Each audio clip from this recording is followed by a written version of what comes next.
দিলীপ ঘোষ নিজের জোরে জয়লাভ করলেও বাকিরা সব পার্টির উপরই ছেড়ে দেয়, লড়াই করে না।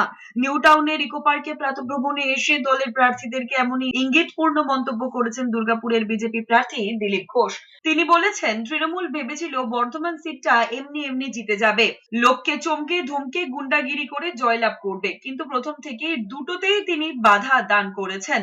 তার কথায়, তিনি যদি তৃণমূলের গুন্ডা মস্তানদের সামনে থেকে চুপচাপ চলে আসতেন তাহলে কিছুই হতো না, লোকে ভোটও দিতে পারতো না, আর বিজেপির জয়লাভ করা হতো না। বর্ধমানের ইতিহাসে এত শান্তিপূর্ণ ভোট এর আগে কোনোদিনও হয়নি, সেদিন যা ভোট হয়েছে বলেও মন্তব্য করেছেন দিলীপ ঘোষ। দিলীপ ঘোষ নিজের জোরে জেতে, বাকিরা পার্টির জোরে ছেড়ে দিয়েছেন, সব লড়াই করছেন না অনেকেই। ওরা ভেবেছিল যে বর্ধমান সিটটা এমনি জিতে নেবে আর গুন্ডাদের দিয়ে নিয়ে জিতে নেবে। দুটোই আমি বাধা দিয়েছি, গিয়ে প্রথম থেকেই বলেছি আমরা ছাড়বো না, জিততে এসেছি, লিড বাড়াবো, আর যেখানে যেখানে গুন্ডারা বদমাইশি করে তাদের সামনে আমি দাঁড়িয়েছি।